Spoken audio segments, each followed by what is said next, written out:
PR नेमकं म्हणजे काय असतं? PR म्हणजे कम्युनिकेशन. जर्नलिझम आणि PR हे दोन्ही वेगवेगळे आहे. पेड प्रमोशन केल्याशिवाय त्यांना आम्हाला कसं कळणार की ते प्रोडक्ट चांगलं आहे म्हणून? अनादर way of creating credibility is PR. जर रिचेबिलिटी पाहिजे, विजिबिलिटी पाहिजे आहे, किंवा तुमचा फुटफॉल वाढला पाहिजे किंवा धंदा वाढला पाहिजे, तर त्याचे टूल्स वेगळे आहेत बरं का.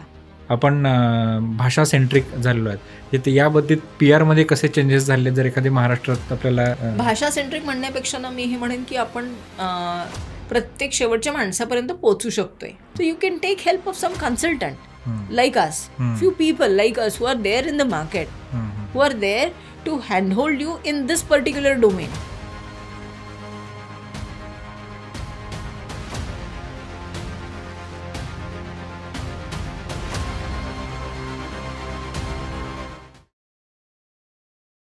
नमस्कार मित्रांनो, मी अमोल चव्हाण तुमचं आजच्या या पॉडकास्टमध्ये सर्वांचं स्वागत करतो.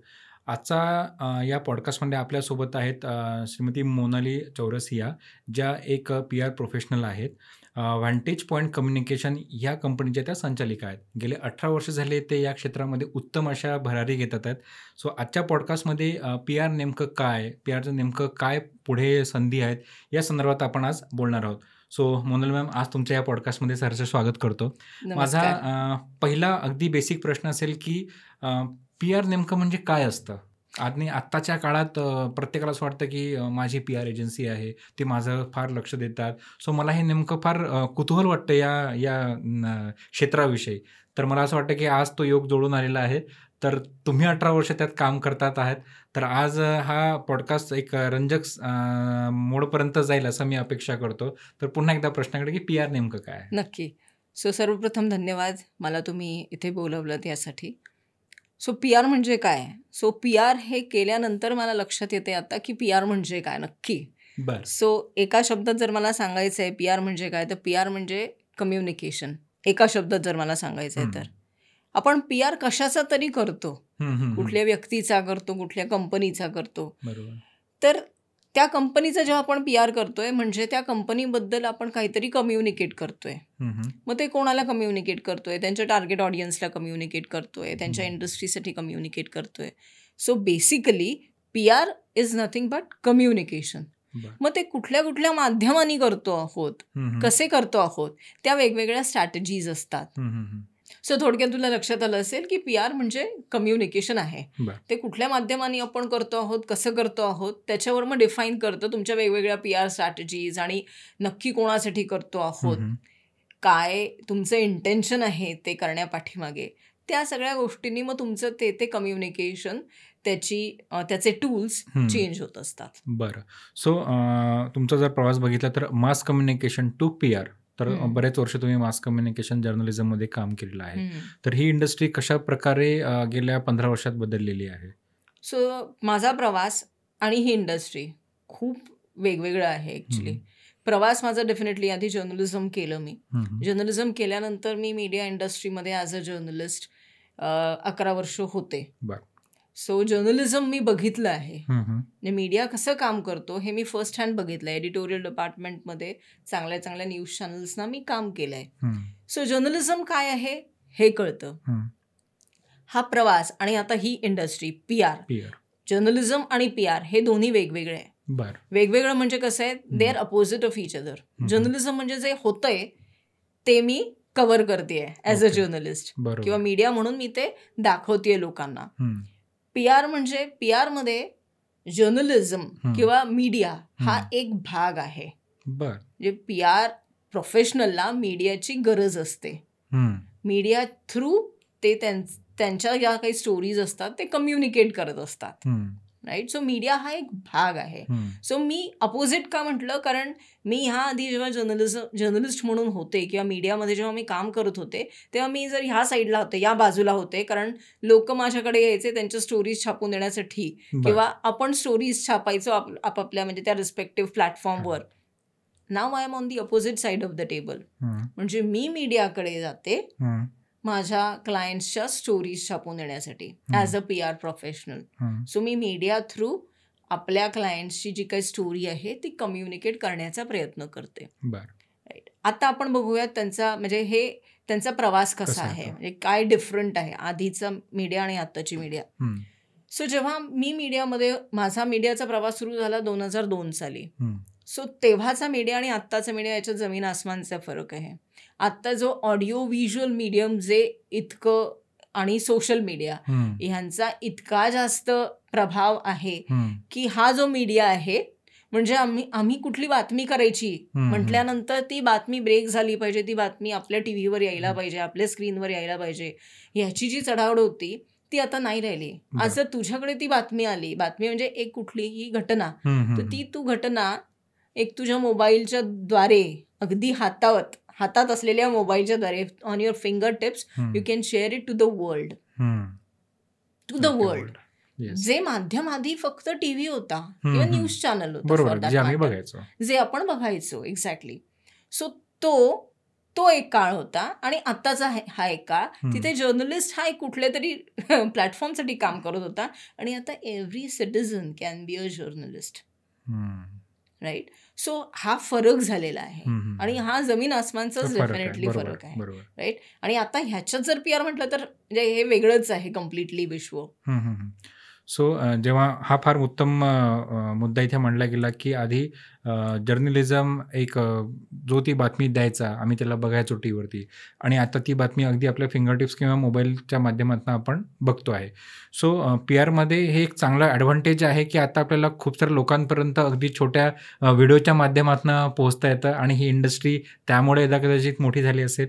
हे एक सकारात्मकता दृष्टिकोन आपण बघायला हरकत नाही. सो तू जसं म्हटलंस तसं डेफिनेटली ते ऑप्टिमिस्टिक आहे, सकारात्मक आहे, डेव्हलपमेंटल आहे, ग्रोथ ओरिएंटेड आहे. मी ॲट दी फिंगर टिप्स मी जगापर्यंत पोहोचू शकते. बरोबर. पण ह्याचे काही डिसएडव्हान्टेजेस पण आहेत. जर तू मला विचारलंस सोशल मीडिया थ्रू, म्हणजे माझे पण सोशल मीडिया हँडल्स आहेत, म्हणजे फेसबुक आहे, लिंक्डइन आहे, इंस्टाग्राम आहे. मी त्या सोशल मीडिया हँडल्सद्वारे जगापर्यंत पोहोचू शकते. पण तू मला माझ्यावर विश्वास करशील का? कारण आता सोशल मीडियामध्ये I will say noise, there is a noise of social media. म्हणजे सगळेजण येऊन जाऊन रील्स करतायत किंवा त्यांचं जे काय असेल प्रॉडक्ट, मी त्याच्या प्रॉडक्टवर नाव ठेवत नाहीये, पण मी जर एक कुठलं प्रॉडक्ट तयार केलं तर मला ते छानच वाटणार आहे ना. बरोबर. So I won't go and test in to the market की how good is the project, how good is the product. मी ते टेस्ट नाही करणार त्याचं.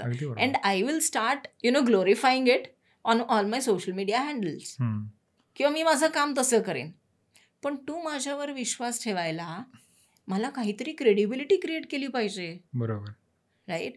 आज मी थोडंसं जरी छोटंसं काम केलं, मी आता वेगवेगळ्या कॉलेजेसमध्ये जाऊन शिकवते. सो मी एक लेक्चर घेतलं कुठल्या तरी कॉलेजमध्ये जाऊन आणि मग मी ते माझ्या सोशल मीडिया हँडलद्वारे त्याला ग्लोरिफाय केलं. So it will get a glorified form. आधी शिक्षक नव्हते, आधीही शिक्षक होतेच, इनफॅक्ट उत्तम प्रतीचे शिक्षक होते, त्यांच्याकडे हे माध्यम नव्हतं. सो ही सकारात्मकता झाली की मी त्याचं सोनं करून घेऊ शकते. तुला ॲटलिस्ट कळतं की मी एक शिक्षिका पण आहे. ठीक आहे. पण ॲट द सेम टाइम ते किती विश्वासार्ह आहे. म्हणजे मी एकदाच वर्षभरातून एकदा कुठेतरी एक लेक्चर घेतलं आणि लागलीच त्याला ग्लोरिफाय केलं. मी माझंच उदाहरण मुद्दामून घेते आहे.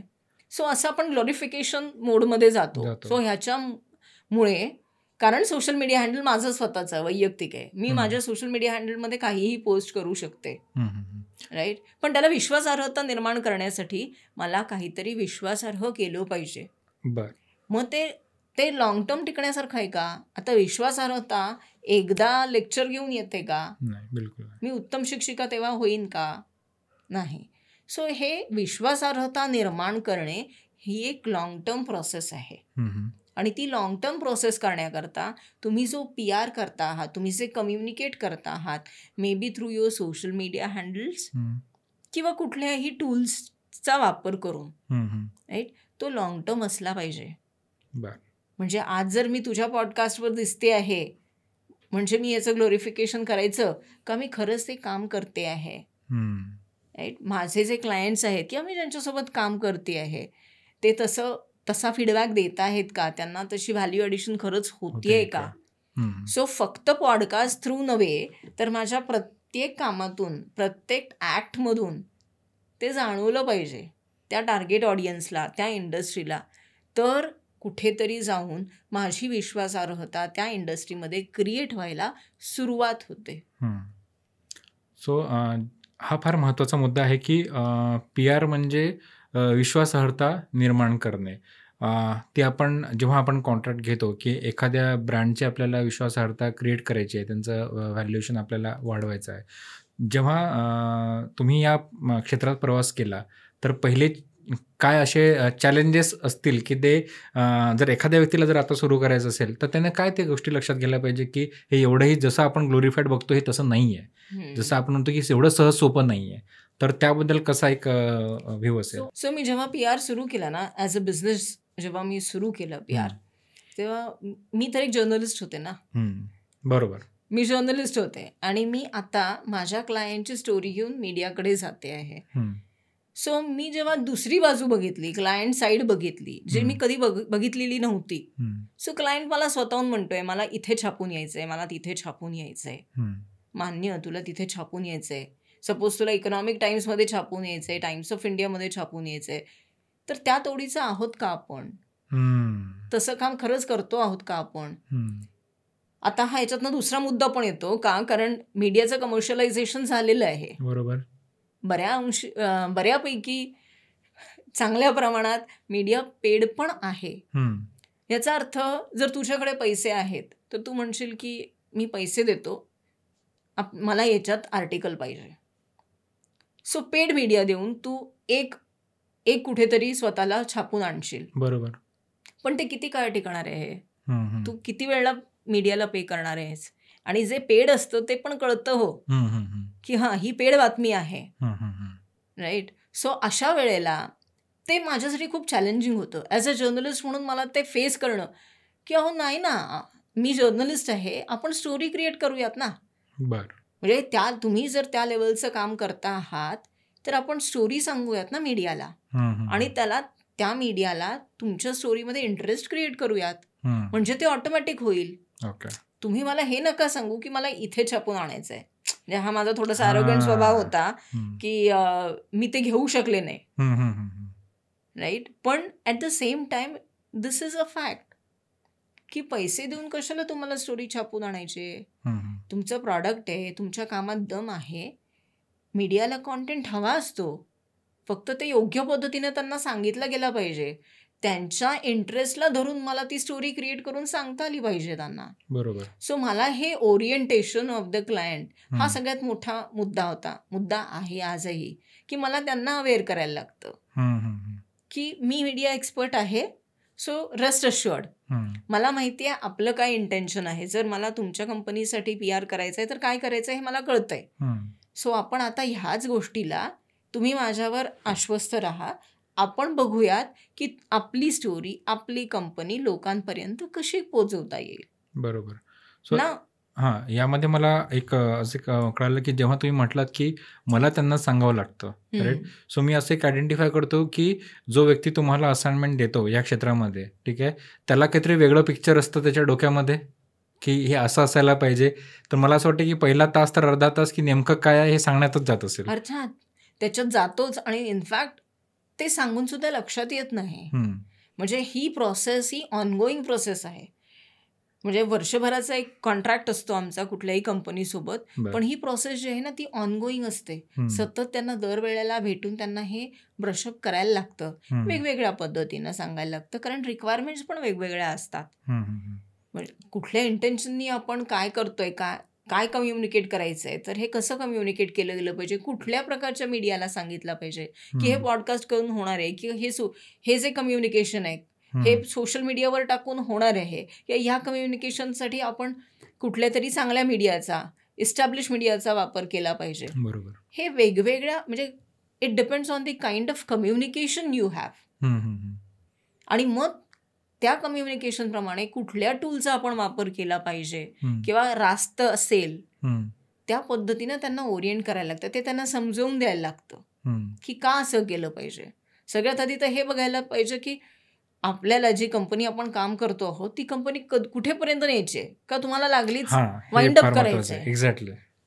म्हणजे तुम्हाला बऱ्याच लोकांचं असं असतं की नाही हा खूप मोठा काळ आहे, इतका वेळ मी नाही थांबवू शकत, आपल्याला 6 महिन्यात हे करायचं आहे, आपल्याला 1 वर्षभरात असं करायचं आहे. सो पी आर किंवा पी आर हे कशासाठी होतं, तुमची इमेज क्रिएशनसाठी हे कामात येतं. सो इमेज ही 1 दिवसात किंवा 6 महिन्यात घडत नसते, ते ग्रॅज्युअली होत असते. ओके. आणि हे ग्रॅज्युअली होणारे जे काही कम्युनिकेशन आहे ना, ते फार विचारपूर्वक स्ट्रॅटेजिकली तुम्हाला करायला लागतं. ही प्रोसेस त्यांना म्हणजे 1 इयर डाऊन द लाईन त्यांचं थोडंफार लक्ष द्यायला लागतं की okay, this is the way it happens. कारण ते तोपर्यंत त्यांनी फळं पण म्हणजे दिसलेली असतात, त्यांना रिझल्ट पण दिसत असतात आणि ती काय केल्यानंतर तशा पद्धतीची त्यांना रिझल्ट मिळतोय ते पण कळत असतं. सो हे जेव्हा त्यांच्या फरक लक्षात येतो तेव्हा त्यांना थोडंफार कळायला लागतं. पण यामध्ये अजून एक गोष्ट मला एक प्रकर्षाने जाणवते की कुठलेही मार्केटिंग एजन्सी असेल तर पेड प्रमोशन्स राईट, जसं तुम्ही म्हटलात की ते करायला पाहिजे आणि एखाद्याने केले तर दिसतात ते बरोबर. पण मी असं म्हणेल की जर आपण FMCG मार्केटबद्दल बोलतोय तर पेड प्रमोशन केल्याशिवाय त्यांना आम्हाला कसं कळणार की ते प्रोडक्ट चांगलं आहे म्हणून. अगदी बरोबर. प्रत्येक इंडस्ट्रीची रिक्वायरमेंट वेगवेगळी असते. रिटेल इंडस्ट्री आहे, कुठल्या कपड्यांचा ब्रँड आहे, ठीक आहे, किंवा कुठल्या खाण्याचा पदार्थ आहे, जोपर्यंत तो लोकांपर्यंत पोहोचणार नाही तोपर्यंत लोक घ्यायला कसे जातील ते. बरोबर. त्याच्यामुळे तुम्हाला तिथे ऍड करणं गरजेचं आहे. सो हा मार्केटिंगचा एक वेगळा प्रकार झाला. तुम्हाला ऍड करायला लागते, ठीक आहे, that is an ad, that's not PR. That's a type of, that's one way of marketing your product. Okay. Right? And another way of creating credibility is PR. तुम्ही जे कम्युनिकेट करता आहात त्या कम्युनिकेशन मधून विश्वासार्हता निर्माण करणे म्हणजे PR, जे लॉंग टर्म आहे. ॲडव्हर्टिजमेंट म्हणजे मी ॲड दिली आणि 2 फुटफॉल्स वाढलेत माझ्या दुकानाचे, बरोबर, ठीक आहे, that's instant. Right? And that is needed. Okay. That is needed, absolutely needed for the survival of the business because that's how business run. पण लॉंग टर्म जर मला करायचं आहे तर मला ह्याच्यासोबत, या ॲड सोबत विश्वासार्हताची जोड द्यायला लागते. तेव्हाच हा जो आलेला क्लायंट आहे, हा जो आलेला कस्टमर आहे माझ्याकडे, तो टिकून राहायला पाहिजे ना. बरोबर, अगदी बरोबर. त्याच्यामुळे मार्केटमध्ये तुमची ती इमेज क्रिएट करणं हे पण तेवढंच गरजेचं असतं आणि हे साईड बाय साईड चालतं. इट डझंट हॅपन की हे झाल्यानंतर मी हे करेन किंवा आधी हे करूयात नंतर ते करूयात. माझ्या मनात एक बराच प्रश्न येतो की मी ज्या कंपनीचे प्रोडक्ट घेतो आहे, ठीक आहे, त्या कंपनीची एकतर इमेज कशी आहे हा एक पार्ट येतो आणि इमेज जर चांगली असेल तर मी असा विश्वास ठेवतो की यांचे प्रोडक्ट देखील चांगले असणार. राईट. ठीक आहे. सो यामध्ये जर PR आणि ॲडव्हर्टायझिंग ह्या दोन्ही गोष्टी आल्या, जसं तुम्ही बोललात की आता बरेचसे मला माहिती नव्हतं की एक मोठा इयरफोन असलेला ब्रँड आहे आणि त्याचा माणूस, त्याचा ओनर हा आहे, पण तो बऱ्याच ठिकाणी यांना दिसायला लागतो. तर त्या माणसाचं दिसणंही हे त्या. सो ह्याच्यावर मी एक गोष्ट सांगते. जॉन रॉकफेलर नावाचा एक मोठा माणूस होऊन गेला. सो तो म्हणतो की तुम्ही एक काम छान करणं जेवढं महत्वाचं आहे ना, त्याच्यापेक्षा महत्वाचं आहे you should let people know that you are doing this right thing. Okay. Right. So आता हे लेटिंग पीपल नो मला जो प्रकार आहे ना, त्या प्रकाराबद्दल आपण आता बोलतो आहोत. ऍड करायची का कुठल्या पद्धतीनं जायचंय. सो ऍड साठीचं जे इंटेन्शन आहे ते वेगळं आहे, ठीक आहे, आणि at the same time PR करण्यासाठीचं, विश्वासार्हता निर्माण करण्याचं जे इंटेन्शन आहे ते वेगळं आहे. सो हे आधी डिस्टिंग्विश व्हायला पाहिजे आपल्यासाठी. कुठल्या प्रकारचा ब्रँड आहे, कुठल्या प्रकारचं प्रॉडक्ट आहे, कुठल्या प्रकारचं टार्गेट ऑडियन्स आहे, ते बघून आपल्याला ह्या टूल्सचा वापर करावा लागतो. सो जेव्हा एखादा क्लायंट वेगवेगळ्या क्षेत्रात PR एजन्सीज आयडेंटिफाय करतो, तर तो नेमकं कुठल्या मुद्द्यांकडे त्याचं लक्ष असतं ॲज अ एजन्सी म्हणून, की हे फार महत्त्वाचं आहे? कारण बरेचसे लोक असतात याच्यामध्ये, पण नेमकी जेव्हा ज्याला PR करायचं आहे, ज्याला स्पेंड करायचे आहेत ब्रँड इमेज, ब्रँड बिल्डिंग, नंतर इमेज बिल्डिंगवरती, तर एखादा व्यक्ती काय अशा गोष्टी शोधतो PR एजन्सीमध्ये? सो ह्याचे 2 उत्तर आहेत बरं का. कारण नॉर्मली कुठलाही जेव्हा क्लायंट येतो तेव्हा त्याला मीडिया कव्हरेज हवं असतं. किंवा त्याला ती व्हिजिबिलिटी हवी ते असते. आपण पिक्चरांमध्ये बघतोय, तो येतोय, त्याचा फोटो येतोय, समथिंग काय होतंय. त्याला ती रिचेबिलिटी हवी असते. ठीक आहे. आपण ज्या पद्धतीचा PR करतो ते थोडंसं वेगळं आहे. पण साधारण जेव्हा क्लायंट येतो तेव्हा त्याच्या डोक्यात ही कल्पना असते.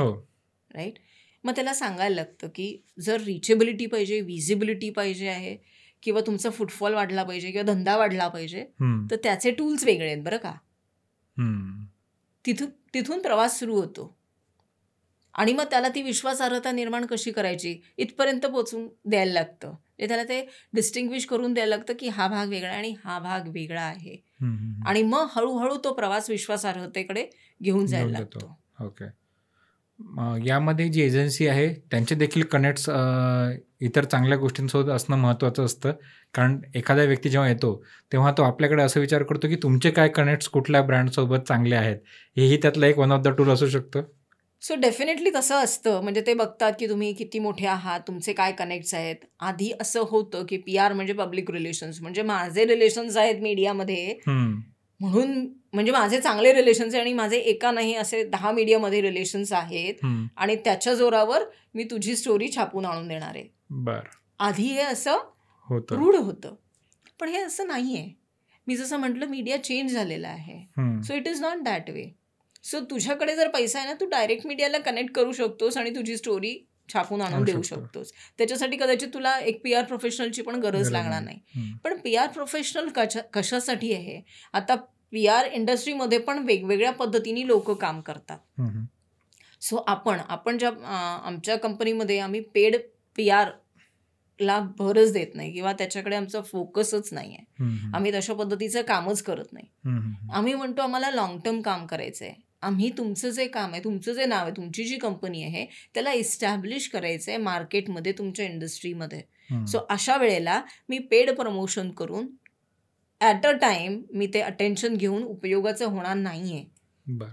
पण हे ग्रॅज्युअली कसं काम करू शकू ह्याच्यासाठी आपण काम करतो. सो ॲक्च्युअल स्टोरी टेलिंगचं काम करतो. तुझ्या कंपनीत काय आहे, तू काय काम करतोयस, कुठले प्रॉडक्ट्स आहेत, काय USPs आहेत, ह्यांनी लोकांना खरंच काय फायदा होतोय का, काय केस स्टडी आहे तुझे, हे सगळे डिटेल्स घेऊन कुठल्या मीडियाला याची काय गरज आहे आम्ही आयडेंटिफाय करतो. आम्ही मॅच मेकिंग करतो. कुठल्या प्रकारचे जर्नलिस्ट कुठल्या प्रकारची स्टोरी करतायत. कदाचित आम्ही मीडियामध्ये, म्हणजे मी मीडियाचं बॅकग्राऊंड असल्यामुळे मी असं म्हणू शकते की थोडंसं कळतं बातमी म्हणजे काय, कुठल्या जर्नलिस्टला म्हणजे हायरार्की कळते की मीडियामध्ये कशी हायरार्की असते, कोणासोबत बोलायला पाहिजे, काय बोलायला पाहिजे, कसं बोलायला पाहिजे. आणि हे मॅच मेकिंग करून मी तुझ्या कंपनीची स्टोरी कुठल्या एक पर्टिक्युलर मीडियामध्ये आणून देऊ शकते. हे मी ऑर्गॅनिकली बोलते बरं का. ह्याच्यामध्ये मला जर्नलिस्टची पण बाजू समजून घ्यायची आहे. त्याची काय रिक्वायरमेंट आहे, तो जर कुठला प्रिंट मीडियाचा असेल तर त्याच्या पानाची रिक्वायरमेंट काय आहे, तो कुठल्या प्रकारच्या स्टोरीज करतो, त्याचा इंटरेस्ट कुठे असेल, त्या अकॉर्डिंगली मी हे मॅच मेकिंग करून त्याचा पण फायदा होईल असं बघणार. म्हणजे त्याला एक स्टोरी मिळेल, खरी स्टोरी मिळेल, कॉन्टेंट मिळेल काम करायला, छापायला. आणि at the same time definitely मी तुझ्यासाठी काम करते आहे म्हटल्यानंतर तुला पण ती व्हिजिबिलिटी मिळणार. या क्षेत्रामध्ये जेव्हा आपण यदा कदाचित हा एक वन टाईम कॉन्ट्रॅक्ट नसेलच असं मी अपेक्षित करतो. जेव्हा एखादी कंपनी जेव्हा सुरुवात करते, स्टार्टअप आहे राईट, आता एक स्टार्टअपचं एक बूम आलेला आहे, तर ह्या स्टार्टअप करता PR सुरुवातीला स्टेजला आयडेंटिफाय करणं हे किती उपयोगाचं ठरेल?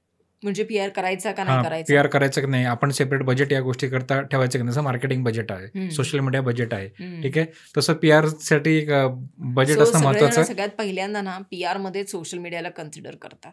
हे फार म्हणजे हे लोकांना लक्षात येत नाही. सोशल मीडिया म्हणजे social media is my handle, my platform. म्हणजे माझा पण सोशल मीडिया आहे ना, बरोबर. जसं एका कंपनीचा आहे तसं माझा पण सोशल मीडिया आहे. पण that is not PR. Definitely visibility जेव्हा म्हणतो आपण तेव्हा ती PR होते. कुठल्याही प्रकारचं कम्युनिकेशन, आपल्या कंपनीकडून जे बाहेर जाते communication, that is nothing but PR. ती व्हिजिबिलिटी आहे.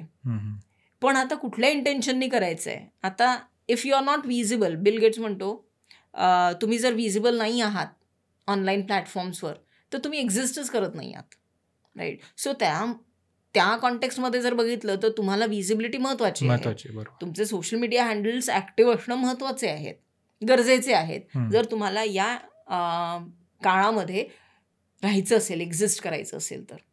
So that is needed. So ते व्हायला पाहिजे.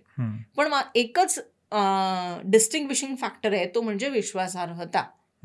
ती विश्वासार्हता जर असेल तर तुमची ती क्रेडिबिलिटी होते. मग तुमचे जे इंटेन्शन्स आहेत, तुझ्या कंपनीचे जर इंटेन्शन असेल की तुला इन्व्हेस्टर्स सीक करायचे आहेत, म्हणजे तू स्टार्टअप बद्दल बोललास, बरोबर, ठीक आहे. सो स्टार्टअप फक्त विजिबिलिटी आहे म्हणून तुला इन्व्हेस्टर तुझ्या कंपनीमध्ये पैसे टाकणार आहे का? नाही. तुझं प्रॉडक्ट पण तेवढंच दमाचं पाहिजे. तू as a person, right, as a owner, तू पण तेवढाच ह्याचा पाहिजे, म्हणजे तुझा ॲटिट्यूड पण तसा पाहिजे, right. Not only that, customer base कसा आहे, काय पोटेन्शियल आहे तुझा कस्टमर बेस वाढवण्याची, हे पाहिजे. And at the same time हे जर व्यवस्थित आहे तर मीडिया पण दखल घ्यायलाच पाहिजे ना त्याची. बरोबर. आणि जर मीडियाने दखल घेतली असेल ऑलरेडी या सगळ्या गोष्टींची की हे प्रॉडक्ट असं आहे, मीडियाने ऑलरेडी त्याचं कव्हर केलं असेल, त्याला प्रोफाईल केलं असेल की हे प्रॉडक्ट असं आहे, ह्याचा हे टार्गेट मार्केट आहे, ठीक आहे, किंवा ह्यांनी हा फायदा होणार आहे, इंडस्ट्रीला हा फायदा होणार आहे, तर ते इन्व्हेस्टरसाठी एक टिक असतं ना ते. हा, बरोबर. त्यांच्या चेकलिस्ट मध्ये असेल की हा आहे तिथे, म्हणजे media is already talking about it, right. So अशा पद्धतीने ते तुम्ही म्हणू शकता की येस, सुरुवातीला पण जर तुमच्या प्रॉडक्टमध्ये तसं जर असेल तर ते प्रॉडक्ट मीडियामध्ये पण जायला पाहिजे, कळायला पाहिजे. आणि media becomes one face of letting people know की तुमच्याकडे हे प्रॉडक्ट आहे.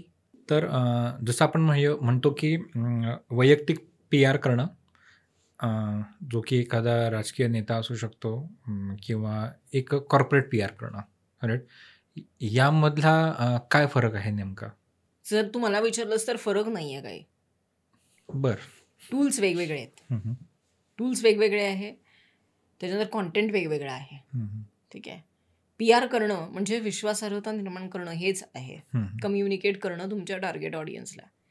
सो एका पॉलिटिकल माणसाचा PR जर करायचा आहे तर इक्वेशन रिमेन्स द सेम, की तो जे काम करतो आहे तो ज्याचा गड आहे तिथल्या लोकांना त्याच्या कामाबद्दल सांगणे, कळवणे, राईट, ते माध्यम असेल. मग ते सोशल मीडिया असू शकेल किंवा आपला रेग्युलर मीडिया असू शकेल, वर्तमानपत्र असू शकतील, ठीक आहे, किंवा कुठल्याही प्रकारचं माध्यम असू शकेल.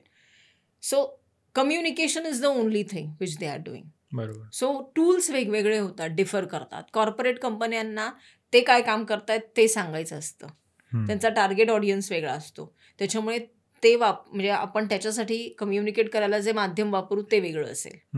इथे आपण लोकांपर्यंत पोहोचण्याचं माध्यम जे साधे वर्तमानपत्र असू शकतात किंवा actual door to door service पण असू शकते, किंवा त्यांच्या एरियामध्ये केलेला प्रोजेक्ट पण असू शकतो ज्याच्याबद्दल बोलायचं आहे, राईट. सो माध्यमं वेगवेगळी असू शकतात पण intention remains the same.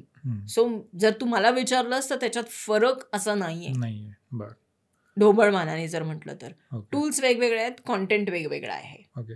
So as a PR agency जर आपण म्हणतो आहे तर PR एजन्सीमध्ये एक person as a PR agency असू शकते की त्यामध्ये पण देखील आपल्याला वेगवेगळे विंग्स डेव्हलप करणं गरजेचं आहे, जसं कॉन्टेंट रायटिंग असेल किंवा स्क्रिप्ट असेल, राईट. सो ते वेगवेगळी खाती PR ॲज अ एजन्सीमध्ये पण असू शकतात, ॲज अ कंपनी असतात ना. म्हणजे PR एजन्सीमध्ये म्हणजे सोशल मीडिया मॅनेज करणं हा एक प्रकार असतो, व्हिडिओ रील्स तयार करणं हा एक प्रकार असतो, त्याच्यानंतर कॉन्टेंट रायटिंग हा एक प्रकार असतो. बऱ्याचशा कॉर्पोरेट कंपन्यांमध्ये किंवा ओनर्सना, बिझनेस ओनर्सना वेळ नसतो तेवढा, सो त्यांच्याकडून पॉइंटर्स घेऊन ते कॉन्टेंट डेव्हलप करणं हा एक प्रकार असतो. सो हे वेगवेगळे व्हर्टिकल्स असतात. आणि जर ते डेव्हलप केले तुम्ही, म्हणजे फक्त एकच ऑफिस नाही तर वेगवेगळ्या राज्यांमध्ये ऑफिस असणे गरजेचं असतं. सपोज नॅशनल कुठली कंपनी आहे ज्यांचे प्रॉडक्ट सगळीकडे जातात, सो माझ्या कंपनीचे माझ्या PR एजन्सीचे सगळे नेशन वाईड जर ऑफिसेस असतील, so I will be able to cater to that particular client appropriately. So हे व्हर्टिकल्स असणे आणि ह्या सगळ्या गोष्टी असणे गरजेच्या असतात. पण मग त्याच्यानंतर तुम्ही कुठल्या पद्धतीने त्यांना डिलिव्हर करत आहात ते पण डिफाईन करतं. त्याच्यामुळे आणि आता सगळं जग जे ऑनलाईन झालेलं आहे बरोबर. त्यामुळे त्यांनी पण फारसा फरक पडत नाही. ओके. सो यामध्ये मध्यंतरी काळामध्ये आपल्या भाषेची समृद्धी फार वाढलेली आहे. प्रत्येक ब्रँडला असं वाटतं की मी त्या रिजनल लँग्वेजमध्ये माझा PR सेट करणं गरजेचं आहे. आधी हिंदीमध्ये होतं, नॅशनल होतं, पण आता आपण भाषा सेंट्रिक झालेलो आहेत. तर याबाबतीत PR मध्ये कसे चेंजेस झाले, जर एखादी महाराष्ट्रात आपल्याला भाषा सेंट्रिक म्हणण्यापेक्षा ना मी हे म्हणेन की आपण प्रत्येक शेवटच्या माणसापर्यंत पोहोचू शकतोय. प्रत्येकाकडे पहिला मोबाईल झालेला आहे, बरोबर. राईट. आणि आता जर माझ्याकडे मोबाईल आहे आणि माझ्याकडे जर ती बातमी हिंदीमध्ये आहे किंवा इंग्रजीमध्ये आहे आणि मी तेलुगू आहे किंवा मी कुठल्या तरी वेगळ्या भाषेचा माणूस आहे, मी लोकल माणूस आहे ना, बरोबर. मी लेमॅन आहे. सो म्हणून त्या भाषेत होणं ते गरजेचं गरजेचं आहे. आहे. म्हणून ती भाषा येणं गरजेचं आहे. म्हणून त्या भाषेत PR होणं गरजेचं आहे. सो अगेन तुमचं इंटेन्शन काय आहे? एका कंपनीला एका कंपनीनं एक प्रॉडक्ट लॉन्च केलं, ठीक आहे. सो हे प्रॉडक्ट लॉन्चची ही जी बातमी आहे, हे जे कम्युनिकेशन आहे, हे शेवटच्या माणसापर्यंत गेलं पाहिजे आणि दर माणसापर्यंत प्रत्येक माणसाला पोचलं पाहिजे. बरोबर. सो मग मी ते ओरिसामध्ये पण करेन, मी ते महाराष्ट्रात पण करेन. मग जर ओरिसामध्ये करायचं तर मला ओडिया लँग्वेजमधून करायला लागेल, मराठीत करायचं आहे, शेवटच्या माणसापर्यंत जायचं तर मराठीत करायला लागेल.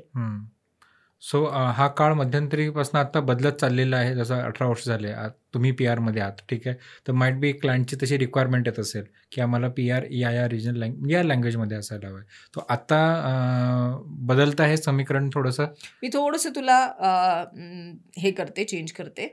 सो मी PR मध्ये गेली 11 वर्ष आहे, 11 ठीक आहे. वर्ष. आणि त्याच्या आधी मी 10 वर्ष म्हणजे रितसर मीडियामध्ये होते, ठीक आहे, ॲज अ जर्नलिस्ट होते, राईट. सो असा संदर्भ. ही वेळ आहे. काळानुसार आता PR हा रिजनल लँग्वेजमध्ये पण तशा इन्क्वायरीज येतात आहेत. हो, अर्थात येतात ना. म्हणजे एका कंपनीचं एक जे मी तुला उदाहरण सांगितलं, प्रॉडक्ट लॉन्च झालेलं आहे. सो काय कम्युनिकेशन आहे त्याच्यावर बेस्ड आपल्याला करायला लागतं. बरोबर. सो आपणच कंपनीला सजेस्ट करतो की हे जे कम्युनिकेशन आहे ना, ते आपल्याला रिजनल लँग्वेजमध्ये करायला लागेल आणि त्या पर्टिक्युलर लोकॅलिटीमध्ये, रिजनमध्ये करायला लागेल. एक क्लायंट आहे आमचा जो सस्टेनेबिलिटीमध्ये आहे, तर त्याचा केरलामध्ये प्रोजेक्ट होता. केरलाच्या समुद्रकिनारी त्याचा तो एक प्रोजेक्ट होता. मग आता त्याचं हे जे कम्युनिकेशन आहे ते कुठे झालं पाहिजे? डेफिनेटली केरलामध्ये इम्पॉर्टंटच आहे, कारण ते त्या समुद्रकिनाऱ्यावर होत आहे. पण तो प्रोजेक्ट जो आहे तो इतका इम्पॅक्टफुल आहे की जे इतर राज्य पण घेऊच शकतात, इतर गव्हर्नमेंट्स पण त्याला फॉलो करूच शकतात. मग हे कम्युनिकेशन माझ्यासाठी बिझनेस मीडियाला पण जाणं तेवढंच गरजेचं आहे. फक्त आता मी ते बिझनेस मीडियापर्यंत कसं पोहोचेन तो भाग वेगळा येतो. लोकल माणसापर्यंत त्याची माहिती कशी देऊ शकेन तो भाग वेगळा होतो. तो मी लोकल लँग्वेजमध्ये करेन, ठीक आहे. आणि इंग्रजी वृत्तपत्रांपर्यंत कसा देऊ शकते तो भाग वेगळा राहील, किंवा महाराष्ट्रातल्या लोकांपर्यंत कसं हे घेऊन जाऊ शकेल तो वेगळा भाग राहील. So regional language matters, depends on the kind of communication आणि at the same time importance of that communication हे कोणाकोणापर्यंत पोचलं पाहिजे. बर. तर जेव्हा आपण म्हणतो की PR हा शब्द जनरली जो माझ्या कानावर पडला तो म्हणजे बॉलिवूडपासून की बाबा यांचे PR एजन्सीज आहेत वगैरे. सो तो नेमकं ते आत्ता जर आपण म्हणतोय रील्स आणि याच्या काळात की प्रत्येक जण स्वतःला जर्नलिस्ट समजतो, जसं तू बोलले आधी, राईट. तर खरंच प्रोफेशनलिझम याच्यामध्ये काय असू शकतो ह्या PR एजन्सीमध्ये? कशा प्रकारे आपण प्रोफेशनलिझम आणू शकतो की एज्युकेशन अँड ट्रेनिंगची तशी गरज आहे पुढे जाऊन, किंवा याच्याबद्दल काही कोर्सेस आपण डेव्हलप करू शकतो की नेमकं PR काय? कारण काय होतं, कधी कधी एखादी गोष्ट जेव्हा बूम होते ना, तेव्हा नेमकं क्लायंटलाही कळत नाही की हे PR आहे की मार्केटिंग आहे. बरोबर.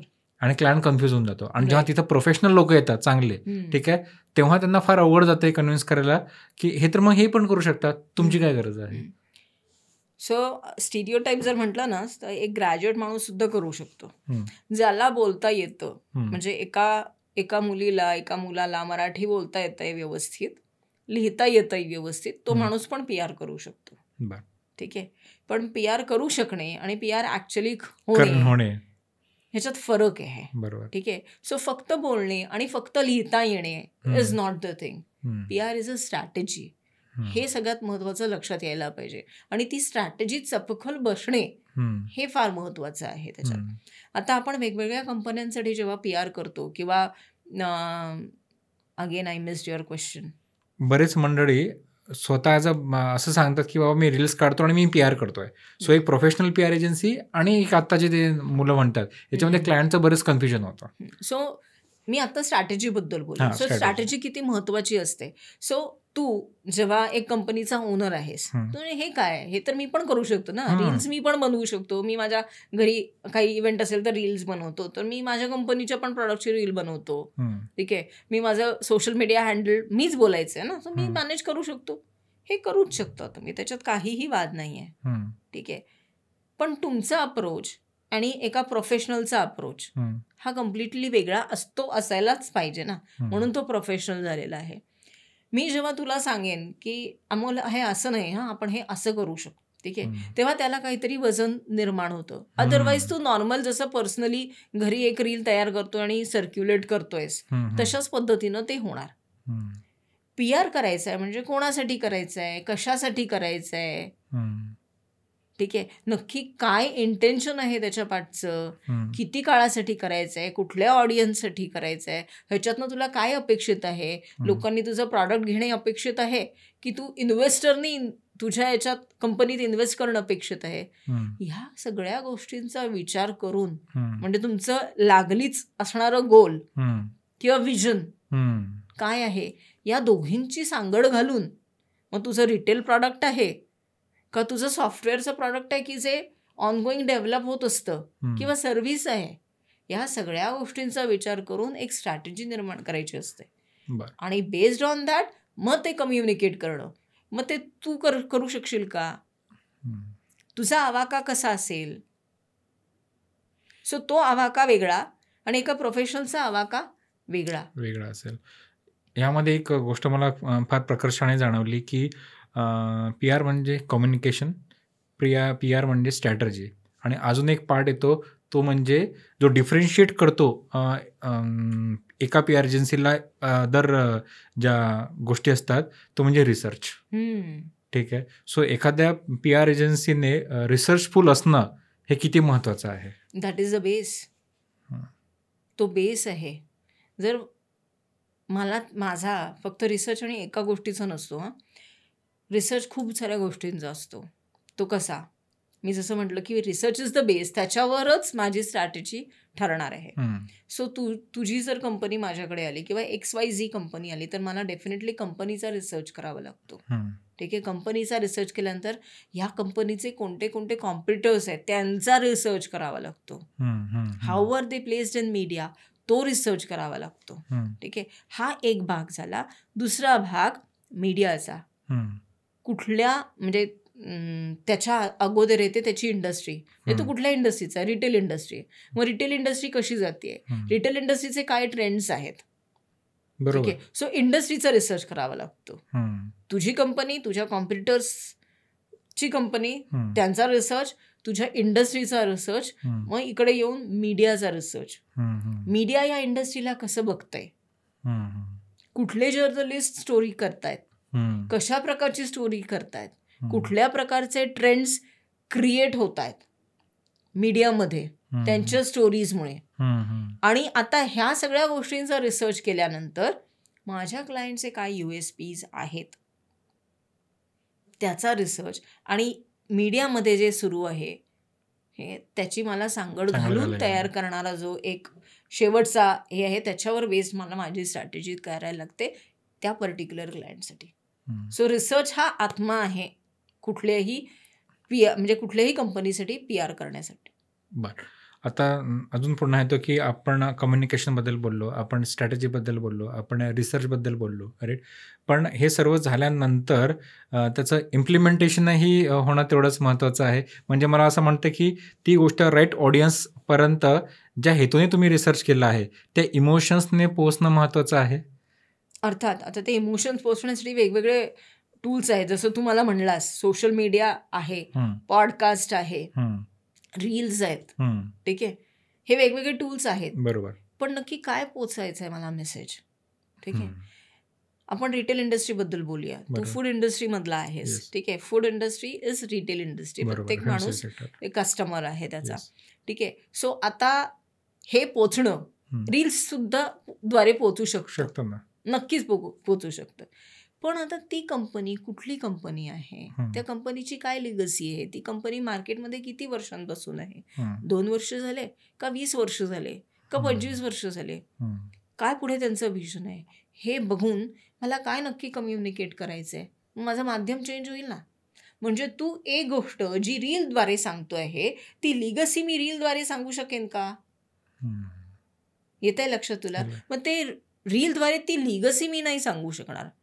माझ्याकडे एक कंपनी आहे जी 75 वर्ष झाली, ती इट्स गोईंग स्ट्रॉंग, ती लिगसी आहे, राईट. ती लिगसी मी रीलद्वारे नाही सांगू शकत. पॉडकास्टमध्ये ते येऊ शकतात, अर्थातच येऊ शकतात, पण ह्याचा अर्थ असा नाही की I missed out on this also, so please be careful. पण ॲट द सेम टाईम त्या गोष्टीला सांगण्यासाठी वेगवेगळे माध्यमं आहेत, त्या माध्यमांचा आपल्याला तिथे सांगड घालायला लागते. ओके. सो पुन्हा एकदा असं म्हणेल की मॅच मेकिंग हा PR चा आत्मा आहे, रिसर्च हा आहे, म्हणजे जे स्तंभ आपण म्हणतोय कुठल्याही एक PR एक क्षेत्र म्हणून बघूयात आपण, की त्यामध्ये रिसर्च आलं, कम्युनिकेशन आलं, मॅच मेकिंग आलं, नंतर लोकांपर्यंत त्या इमोशन्स आणि त्या भावनेने पोहोचवणं, राईट. पण असं एक म्हणून एक स्टार्टअपबद्दलही आपण बोललो की स्टार्टअपला खरंच PR एजन्सीची गरज आहे का ॲट अर्लियर स्टेज. आणि नंतर असं मी म्हणेल की एक कंपनी आहे, एक 10 ते 15 वर्ष आहे, पण समहाऊ काही challenges over a period of time आले त्यांच्या ग्रोथमध्ये, इन टर्म्स ऑफ प्रोडक्ट असतील, इन टर्म्स ऑफ कम्युनिकेशन किंवा रॉंग इंटरप्रिटेशन्स असतील, ठीक आहे. सो तर त्यामध्ये PR प्लेज अन व्हायटल रोल, राईट. तर तो कशा प्रकारे रोल प्ले केला जाऊ शकतो याच्यामध्ये? सो त्याला PRच्या भाषेमध्ये एक टर्म आहे, crisis management, right. So crisis management is very very very critical. So त्याच्यासाठी सगळ्यात पहिली गोष्ट ही आहे की क्रायसिस झाल्यानंतर मॅनेज करण्यापेक्षा क्रायसिस होऊ कशाला द्यायचा ना. म्हणजे ती सिच्युएशनच मॅनेज करायची आधीच की क्रायसिस होणार नाही. मग क्रायसिस कशामुळे होतो? ठीक आहे, क्रायसिस व्यवस्थित कम्युनिकेट न केल्यामुळे कदाचित होत असेल, किंवा ओव्हर कम्युनिकेट केल्यामुळे होत असेल. बऱ्याच वेळेला over communication is also a problem. म्हणून जेव्हा आपण म्हणतो PR इज अ स्ट्रॅटेजी, ती का आहे हे लक्षात घेतलं पाहिजे.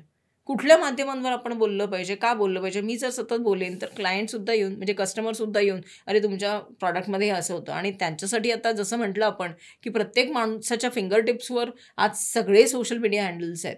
सो आज मी कुठल्या तरी ब्रँडचं काहीतरी खाते आणि मला काहीतरी सापडलं, so he can directly tag put it on his social media and tag the owner और टॅग द कंपनी. सो इतकं ते जवळ आणि इतकं सहज शक्य, त्यांना कन्झ्युमर कोर्टात जाण्याची गरज पडत नाही. असं असताना हे क्रायसिस डेव्हलप करण्यासाठी तुम्हाला म्हणून तुमच्या प्रॉडक्टमध्ये दम असणं, तुमचे जे काही सिस्टम्स आहेत ॲज अ कंपनी ते मॅनेज करणं, मेंटेन करणं ते गरजेचं असतं. आणि वी आर डुईंग दॅट हे सांगणं गरजेचं असतं. ओके. म्हणजे आमची काय गरज आहे ॲक्च्युली, जर तुम्ही अडचणीत आलात, म्हणजे अडचणीत आल्यापेक्षा न येण्याकरता ह्या सर्व गोष्टी. जर तुमच्याकडे PR एजन्सी आहे, सो ह्या सगळ्या गोष्टी मॅनेज होऊ शकतील. म्हणजे मॅनेज करण्याची गरजच पडणार नाही कदाचित. बरोबर. पण बऱ्याचशा कंपनीज असतात की ज्या, म्हणजे होतं ना, असं होऊ नये, अपघात होतात. अंडरस्टूड. ठीक आहे. सो अपघात होतो, असा कितीही तुम्ही व्यवस्थित असला तरी सुद्धा अपघात हा होऊ शकतो. अपघात झाल्यानंतर काय कम्युनिकेट करायचं आहे, कसं कम्युनिकेट करायचं आहे, तो महत्त्वाचा भाग येतो. तुम्ही लागलीच सरेंडर होणं गरजेचं आहे का, किंवा कुठे सरेंडर होणं गरजेचं आहे, किती ॲक्सेप्टन्स आहे, किती ऑथेंटिसिटी आहे. ठीक आहे, तुम्हाला खरंच काळजी आहे का, मग तुमचे ब्रँड व्हॅल्यूज काय आहे. तुम्ही जर तसे ब्रँड व्हॅल्यूज क्रिएट केले असतील तर कदाचित मी ॲज अ कस्टमर कानाडोळा करू शकते. तुमचे ब्रँड व्हॅल्यूज पेपरवर आहेत, पण तुमच्या ॲक्शनमधनं दिसत आहेत का. आणि तुमचं ॲक्शन कम्युनिकेट करण्याचं माध्यम म्हणजे PR. त्याच्यामुळे हा खूप म्हटलं तर अतिशय गहन विषय आहे. कारण तुमच्या प्रत्येक ॲक्शनवरून तुम्ही ब्रँड व्हॅल्यू कम्युनिकेट करत असता. म्हणजे सपोज तुमचं कुठलं लोनचं आहे, ठीक आहे, लोनची कंपनी आहे, तुमच्याकडे टेलिकॉलर्स आहेत. ठीक आहे, त्या टेलिकॉलरनी कशा पद्धतीचा एक्सपिरियन्स तुमच्या कस्टमरला दिला, this is also a part of PR. बरोबर. राईट. मग तो कसा असला पाहिजे, मग त्याच्या सिस्टम्स काय आहेत, तो पण एक PR चाच भाग आहे. हा तर काही सोशल मीडिया नाही आहे किंवा हा काही ट्रेडिशनल मीडिया पण नाही आहे. बरोबर. मग हा कसा काय PR चा भाग?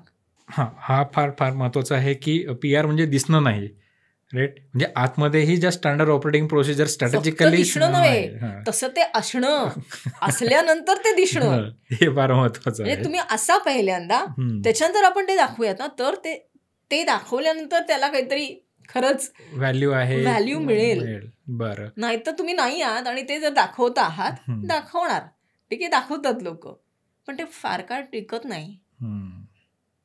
ते काळानुरूप विरून जातं. बरं. नाही, इथे एक फार सुंदर एक गोष्ट एक मला मेन्शन करायचं वाटते की PR म्हणजे दिसण्यासारखी गोष्ट नाही, तर ती कंपनीच्या आतमध्ये देखील ती फॉलो करणं, त्या प्रॅक्टिसेस फॉलो करणं फार गरजेचं आहे. म्हणजे ॲज अ एजन्सी म्हणून जर तुम्ही ॲज अ नवोद्योजक याच्यामध्ये जर उतरत असाल, तर ती कन्सिस्टन्सी तुम्हाला मेंटेन करावी लागते तुमच्या क्लायंटसोबत, आणि त्याला कॉन्ट्रोवर्सीजपासनं दूर ठेवणं. आता एक मला मुद्दा आला की कॉन्ट्रोवर्सी हा देखील एक PR चा पार्ट असू शकतो किंवा कधी कधी ते बॅकफायर होते. हो, अर्थात होते ना बॅकफायर. आता तुम्ही म्हणजे यू सेड की PR मला कळला तो बॉलिवूड ह्याच्यावरून, तुम्हाला लक्षात येईल की किती कॉन्ट्रोवर्सीज होतात आणि किती प्रकारचे म्हणजे बॅकफायर करतात. त्या कॉन्ट्रोवर्सीज क्रिएट केल्या जातात आणि त्या क्रिएटेड कॉन्ट्रोवर्सीज बॅकफायर करतात. I don't need to tell you any example, you yourself can relate, right. पण हे कशासाठी करायचंय? एक क्लायंट होता, तो म्हणला की नाही, मला 15 दिवसात या लोकांपर्यंत पोचायचंय. म्हटलं तुम्हाला तसं करता येईल, 100% करता येईल, पण तुम्ही हे लक्षात ठेवा की तुम्ही जेवढ्या त्वरित इमिजिएट तुम्हाला जर इफेक्ट पाहिजे असेल, तर हे तुम्ही लक्षात घेऊन चला की तेवढ्याच इमिजिएट लेवलने तुम्ही खाली उतरणार आहात, याची तयारी ठेवा. मग आता तुमचं काय इंटेन्शन आहे, अँड आय अंडरस्टँड की आपल्याला हे करायचं आहे, पण ती तयारी आहे का तुमची की तुम्ही खाली आलेलं चालणार आहात का तुम्हाला? सो आपण थोडंसं हळू जाऊयात आणि थोडंसं काहीतरी व्हॅल्यू ॲडिशनल काम करूयात. तुम्हाला हे कशासाठी करायचं आहे? पैसे कमावण्यासाठी करायचं आहे का नावासाठी करायचं आहे? आणि आय एम शुअर की जो एक एंटरप्रेन्योर असतो, त्याला फक्त पैसे नसतात कमवायचे या फक्त नाव नसतं कमवायचं, त्याला काहीतरी काम पण करायचंच असतं. फक्त ते इन द प्रोसेस काही गोष्टी वर येतात की नाही, पैसा दिसतोय म्हणून मग पैसे समोर येतं, म्हणजे ते इंटेन्शन पहिले येतं. पण मग त्याची जाणीव जेव्हा आपण बोलत असतो सतत, आम्ही जेव्हा क्लायंटसोबत, त्या ओरिएंटेशनमध्ये त्या गोष्टी साईडलाईन होतात आणि खरंच सबस्टॅन्शियल काम काय आहे हे तुम्ही तुमच्या कामावर लक्ष द्या.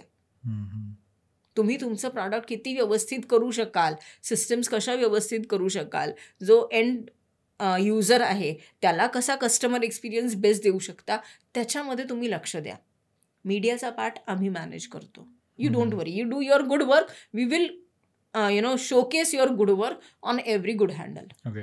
सो यामध्ये जे 5 WH क्वेश्चन असतात, how, when, what, where, right, हे कदाचित PR मध्ये इम्प्लिमेंट करावं लागतात. म्हणजे मला असं वाटतं की PR हे एकमात्र असं एक सेक्शन आहे जिथे ह्या WHचे अगदी योग्य बोललास आणि माझ्या मनातली गोष्ट बोललास, कारण मी एक जर्नलिस्ट होते. सो ह्या WHचा वापर मी तेव्हा करायचे.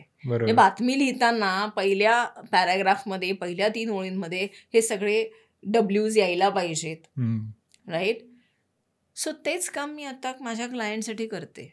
स्ट्रॅटेजी क्रिएट करताना व्हॉट, हाऊ, व्हेन, वेअर ह्या सगळ्या गोष्टीचा विचार करून मग ती स्ट्रॅटेजी क्रिएट होते. त्याच्यामुळे माझ्यासाठी असं झालं की मीडियामध्ये मी जेव्हा होते, सो तो अनुभव मला अतिशय कॉम्प्लिमेंटिंग आहे. सो मी त्याच्याशिवाय एक चांगली PR प्रोफेशनल होऊच शकले नसते, हे मला क्लिअर झालेलं आहे. सो माझी पण जी टीम आहे त्यांना मी म्हणजे असं बघते की ते पण मीडियामधले असतील, जेणेकरून त्यांना मीडियाचं नॉलेज आहे, किंवा ॲटलिस्ट मास कम्युनिकेशनचे असतील, जेणेकरून त्यांना ॲटलिस्ट तोंडओळख आहे की मीडिया काय असतं, किंवा मीडियासोबत म्हणजे त्याचं युटिलायझेशन कुठे कसं करण्यात येऊ शकतं. आणि त्या अकॉर्डिंगली मग आम्ही ट्रेनिंग देतो. ओके. आमच्या टीम मेंबर्सना. ओके. सो मास कम्युनिकेशन यदा कदाचित हे एक लो हँगिंग फ्रूट आहे पुढे या क्षेत्रात जर त्यांना काम करायचं असेल तर. म्हणजे पहिला प्रेफरन्स आपण दिला जातो मास कम्युनिकेशन किंवा जर्नलिझम ज्यांचं झालेलं आहे. तर PR म्हणून आपण जर म्हणतोय की काही क्षेत्रात आपल्याला असे काही कोर्सेस लॉन्च करायचे आहेत की नेमकं PR काय, मी असं म्हणेल नेमकं नाही, इथिकल PR प्रॅक्टिस काय आहे. आता actually we will need to talk about ethical PR because आता इंडस्ट्रीमध्ये खूप शोकेसिंग चाललेलं आहे. म्हणजे ग्लोरिफाईड सगळं ग्लोरिफिकेशन आहे. म्हणजे मला असं वाटतं, मी जेव्हा लिंक्डइन ब्राउज करत असते, अरे वा इतकं सगळं छान आहे, तर चॅलेंजेस कुठेच नाही आहेत. चॅलेंजेस कुठे आहेत? काही लोक चॅलेंजेसच्या स्टोरीज उत्तम करतात, त्या चॅलेंजेसच्या स्टोरीज पण दिसतात, पण असं वाटतं की अरे वा किती छान ना, ह्यांना किती छान आर्टिक्युलेशन जमतं की त्यांनी चॅलेंजेसना पण इतकं सुंदर लिहिलेलं आहे. राईट. मग ज्या रिअल स्टोरीज आहेत त्या रिअल स्टोरीज बाहेर यायला पाहिजेत ना. पण रिअल स्टोरीज बाहेर काढताना जर माझ्याकडे ते आर्टिक्युलेशन नाही आहे, होऊ शकतं ना असं, माझ्याकडे रिअल स्टोरी आहे पण मला ते आर्टिक्युलेशन नाही आहे, माझं ते क्षेत्रच नाही आहे की मी ते लिहेन, हे कुठल्याही माणसासोबत असू शकतं. मग त्या रिअल स्टोरीज बाहेर आणण्यासाठी भाषेचं, त्या माध्यमाचा किंवा अशा प्रकारच्या प्रोफेशनल्सची गरज असते. आणि त्या प्रोफेशनलला ती जाणीव असणं की बाबा हे I am playing with a real life, हे फार गरजेचं असतं. I am not playing with any cosmetic or I am not creating anything. I am showcasing what was there on this medium. हा किती चांगल्याने करतो ते मग माझं स्किल आहे. पण it is not about glorifying only, it is about showcasing. दिसणं म्हणजे काय आणि कुठे दिसणं म्हणजे काय, हे फार महत्वाचं आहे PR मध्ये. हा आजच्या काळात फार महत्वाचा विषय आहे. कारण पुन्हा येऊन जाऊन आपण तिथेच येतो की अहो दिसणं इम्पॉर्टंट आहे. मग दिसणं तर मी सोशल मीडियावर पण दिसते, रील्समध्ये पण दिसते, इथे मी पॉडकास्टवर दिसते. राईट. कुठं दिसणं हे डिफाईन करायला, W मधला एक W आला, कुठे दिसणं हे फार क्रिटिकल विषय आहे. आणि हा प्रत्येकाने म्हणजे त्या ब्रँडनी विचार करण्यात गरजेचं आहे. आणि कशासाठी दिसणं हे त्याच्या अनुषंगाने येईलच. तर कुठे दिसणं, जर मी आता मीडियामध्ये काम करते तर मीडियामध्ये वेगवेगळे प्रकार आहेत ना. ठीक आहे, आपण सोशल मीडियाबद्दल बोलत नाही आहोत आता. ठीक आहे, सोशल मीडियामध्ये बद्दल बोलणार नाही आपण, बोलणार आहोत मेन स्ट्रीमलाईन मीडियाबद्दल. म्हणजे वर्तमानपत्र, मॅगझिन, TV, ऑनलाईन पोर्टल्स. ठीक आहे, ही जी माध्यमं आहेत त्याच्यामध्ये पण वेगवेगळे प्रकार आहेत. म्हणजे रिजनल मीडिया आहे, नॅशनल मीडिया आहे, इंटरनॅशनल मीडिया आहे, त्याच्यात जनरल मीडिया येतो, बिझनेस मीडिया येतो. ठीक आहे. सो हा स्कोप खूप मोठा आहे. मग नक्की कुठे तुम्हाला दिसायचं आहे बरं? मग कुठे दिसायचं आहे हे तू मला सांगण्यापेक्षा काय दाखवायचं ते बघूयात ना. बरोबर. मग अशी जसं एक्झाम्पल आपण घेतो होतो, एक प्रॉडक्ट लॉन्च केलं. सो प्रॉडक्ट लॉन्च मी सगळ्या रिजनल पेपर्समध्ये देऊ शकते. नॅशनल प्रॉडक्ट असेल तर ओरिसामध्ये देऊ शकते, महाराष्ट्र, गुजरातमध्ये, सगळीकडे देऊ शकते. बरोबर. Right. Looking at the scope of that product. Right. पण ॲट द सेम टाइम मला कुठल्या कंपनीची, मग मी जे म्हटलं की लिगसी इस्टॅब्लिश करायची, मी कुठला तरी सिरियस बिझनेस मीडिया घेऊ शकते, घ्यायला पाहिजे. ठीक आहे. कुठला तरी एक ब्रँड आहे ज्यांना एक थॉट लीडर म्हणून इस्टॅब्लिश करणं गरजेचं आहे, ही रिक्वायरमेंट आहे त्या ब्रँडची. सो हा पुन्हा एक स्ट्रॅटेजिक डिसिजन असेल. अर्थात हा सगळा स्ट्रॅटेजीचा पार्ट आहे. आणि सरसकट दिसत सुटणं, I don't know what to call, backfire. I don't know, मला खरंच नाही माहिती की त्याला आपण काय म्हणूयात. पण सरसकट दिसत सुटणं कॅनॉट बी एनी स्ट्रॅटेजी. त्याच्यासाठी तुम्हाला थोडंसं एक सिरियस थॉट प्रत्येक वेळा देणं गरजेचं आहे.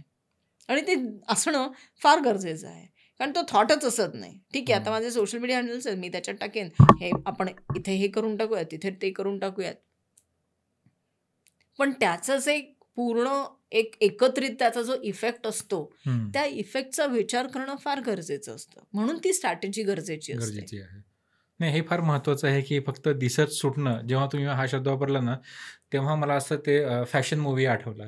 तिथंच मला पहिला PR कळाला की नेमकं PR काय, का इथे अवेलेबल असणं, या इव्हेंटला जाणं, त्या इव्हेंटला जाणं.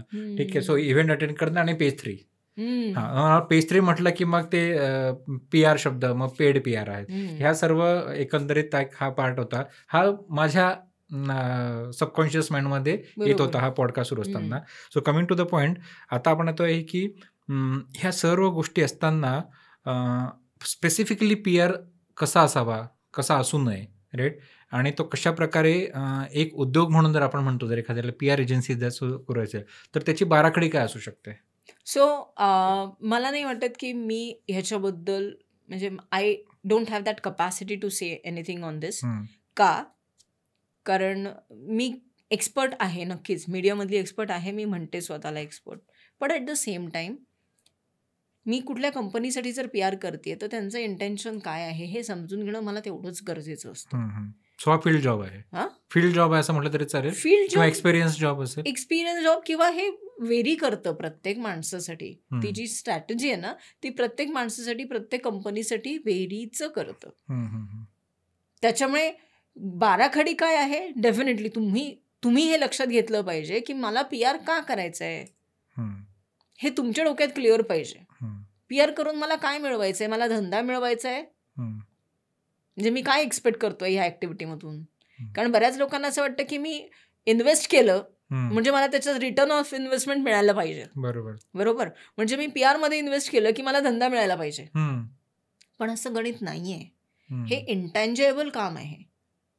म्हणजे काय, तू इमेज बिल्ड करतोयस तुझी, त्या इमेज बिल्डिंगमध्ये तुला ROI कसा मिळणार आहे, म्हणजे पैशांच्या रूपात ते तू कसं कॅल्क्युलेट करणार आहे, क्वांटिफाय कसं करणार आहेस तू त्याला. सो तू ते पैसे इन्व्हेस्ट करतो आहेस तुझी इमेज बिल्ड करण्यासाठी, आणि ती जी इमेज आहे बिल्ड होणे ती धंद्याच्या रूपात किंवा बिझनेसच्या स्वरूपात तुला मिळणं हे संयुक्तिक नाही होत, राईट. सो बाराखडी हीच की तुम्ही काय करणार आहात, तुम्हाला काय का करायचंय PR हे तुम्हाला क्लिअर पाहिजे. आणि नसेल क्लिअर तर you can take help of some consultant like us, few people like us who are there in the market, who are there to handhold you in this particular domain. तुम्ही service घेऊ नका, पण at least consult करा की कसं करू शकतो, काय करू शकतो, काय स्ट्रॅटेजी असू शकते, ह्यानी आम्हाला काही फायदा होणार आहे का, कशा पद्धतीचा फायदा होईल, कधी होईल, हे ग्राउंडवर्क करायला लागणार. आणि ते ग्राउंडवर्क तुम्हाला माहिती आहे. साधारण क्लायंट्स असे येतात की हां मला माहिती आहे, कारण त्यांना बिझनेस डोमेन माहिती असतं. हा डोमेन वेगळा आहे, मीडियाचा डोमेन वेगळा आहे. हां, तो एकत्र करून चालणार नाही, आणि ते नंतर लक्षात येतं त्यांना. सो मी असं म्हणेल की मेट्रो सिटीजमध्ये PR हा 100% सक्सेसफुल असू शकतो. जर आपण म्हणतोय की Tier 2, Tier 3 सिटीज आहे, तिथं पण वर्तमानपत्र आहे, तिथं पण ही जी पूर्ण जी इकोसिस्टीम आहे PRची हे तिथे पण आहे. सो तिथल्या काही युवक असतील, युवती असतील की त्यांना PR ॲज अ करिअर म्हणून चूज करायचं आहे, तर त्यांच्याकरता त्या पर्टिक्युलर शहराकरता ती एक PR एजन्सी असू शकते. त्यांना नॅशनल लेवलला नाही जायचं आहे, ठीक आहे, पण त्यांना त्यांच्या रिजनल जो त्यांचा जिल्हा आहे, ठीक आहे, त्यांचा कॉन्ट्रॅक्ट त्यांना घ्यायचा आहे, but in a very professional way. त्यांना असं वाटतं की नाही, मी याच्यामध्ये जर समजा तुमच्यासारख्या कन्सल्टंटची मदत घेतली, राईट, तर मी याला अजून चांगल्या प्रकारे ह्या गोष्टीला मांडू शकते. तर अशा गोष्टी शक्य आहेत महाराष्ट्रामध्ये. जर कार्ड जर बघितलं, म्हणजे ब्रँड असेल, प्रमोशन असेल, वैयक्तिक PR असेल, तर त्या शहरापुरत्या ह्या गोष्टी एखादी एजन्सी उभी राहू शकते. हो, का नाही. त्या अशा एजन्सीज आहेत की ज्या रिजनल लेवललाच काम करतायत. त्या नॅशनल लेवलला जाण्याची गरजच नाही त्यांना. बरोबर, त्या रिजनल लेवललाच काम करतायत. म्हणजे नागपुरात कुठली PR एजन्सी आहे, औरंगाबादेत कुठली PR एजन्सी, नाशिकात आहे, राईट. नाशिकात केटर करतात ना, नाशिकमध्ये बराच मीडिया आहे, नागपुरात मीडिया आहे, औरंगाबाद, प्रत्येक शहरात मीडिया आहेच. त्या मीडियाला केटर करणारे ते तसे कॉन्ट्रॅक्टर्स असतात, PR एजन्सीज असतात, ते तिथल्या मीडियाला केटर करतात. पण एक गोष्ट मात्र नक्की आहे की असं नाही आहे की मेट्रो सिटीजमध्ये PR सक्सेसफुल होतो, ठीक आहे. ह्याला मी थोडंसं एक एक्झाम्पल देऊन सांगते तुला की आज पुण्यातला एक ब्रँड, ठीक आहे, Pune based brand, normal brand, ठीक आहे, तो आज नॅशनल लेवलला आहे, इंटरनॅशनल लेवलला आहे, with the help of PR. म्हणजे तो व्यक्ती, I won't say his name, पण तो व्यक्ती पुण्यात बेस्ड आहे, Tier 2 सिटीमध्ये आहे, ब्रँड तिथून सुरू झाला, पण we have made him visible और we have made him a thought leader on national media. म्हणजे त्या क्षेत्रातले, त्यांच्या डोमेनमधले ते सब्जेक्ट मॅटर एक्सपर्ट आहेत. फोर्ब्सने त्यांना रिनाऊंड, म्हणजे फोर्ब्सने त्यांना सर्टिफाय केलेलं आहे की तुम्ही तुमच्या डोमेनमधले एक्सपर्ट आहात म्हणून. हे पैसे देऊन झालेलं काम नाही आहे. सो त्यांचं काम तर आहेच छान, त्याच्यात वाद नाही, म्हणूनच फोर्ब्सनी सर्टिफाय केलं त्यांना. पण ते दाखवण्याचं काम आम्ही केलं, त्या फोर्ब्सपर्यंत जाऊन पोचलो. फोर्ब्समध्ये त्यांचे 4 आर्टिकल 10 आर्टिकल आले, त्याच्यानंतर जे काही ड्यू डिलिजन्स होतं ते झालं आणि फोर्ब्सनी त्यांना सर्टिफाय केलं. फोर्ब्सचं ते सर्टिफिकेट मिळवण्यासाठी आम्ही नाही गेलो तिथे. येत आहे लक्षात? सो तो ब्रँड जरी पुण्याचा असला, जरी मेट्रो सिटीचा नसला, तरी सुद्धा तो एस्टॅब्लिश होऊच शकतो. It all depends on your strategy. It also depends on the product you have. It also depends on your knowledge. यामध्ये अजून एक असेल की it also depend upon the PR agency, जे त्या ब्रँडला कशा प्रकारे पोर्ट्रे करताय इन फ्युचर, जेव्हा आपण कशा प्रकारे पोर्ट्रे करतायत म्हणण्यापेक्षा ते विजन समजून कशा पद्धतीने एक्झॅक्टली टाकतायत समोर किंवा ठेवतायत समोर, पोझिशन करतायत, त्याच्यावर डिपेंड. अर्थात आहेच अशा कितीतरी PR एजन्सीज आहेत ज्या काम करतात, पण सक्सेसफुली काम करणं इज अ डिफरंट. हा एक कम्प्लिटली वेगळा भाग होतो की PR एजन्सीज कशा काम करतायत. कारण प्रत्येकाला कमर्शियल आस्पेक्ट असतात. आज मीडिया जरी म्हटलं तरी 80% of the media is paid normally, म्हणजे ऑन इन जनरल, राईट. पण मग कुठल्या मीडियामध्ये जायचं आहे, कारण it is difficult to crack rest of the 20%. मग ते चॅलेंजिंग काम मी घेणार का? माझ्यासारखी PR एजन्सी घेणार का? किंवा कोण घेणार? मग लोक दोन्ही याचं मिक्स करतात. लोक म्हणजे PR agencies, paid PR, unpaid PR, और they will see which is easier for them. So आता मला माझ्या कंपनीला कसं पोर्ट्रे करायचंय, कसं पोझिशन करायचंय, ठीक आहे, कुठलं काम लांबच्या पल्ल्यापर्यंत राहणार आहे, ते as a business owner I will need to define, आणि त्या अकॉर्डिंगली मी ते चूज करेन. सो यामध्ये अनुभव हा तेवढाच महत्त्वाचा आहे.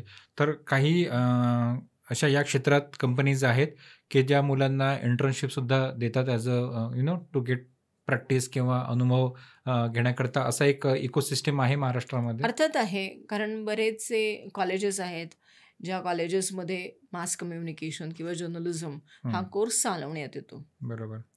आणि आमच्यासारख्या ज्या PR एजन्सीज असतात त्यांच्यासाठी ह्या कॉलेजेसमधून निघणारे स्टुडंट्स हे फार महत्त्वाचे असतात. का महत्त्वाचे असतात? कारण आम्ही त्यांना ट्रेन करू शकतो. ज्या पद्धतीचं आपलं काम आहे त्यांना ट्रेन करू शकतो. Training is nothing but internship. So internships definitely available आहेत.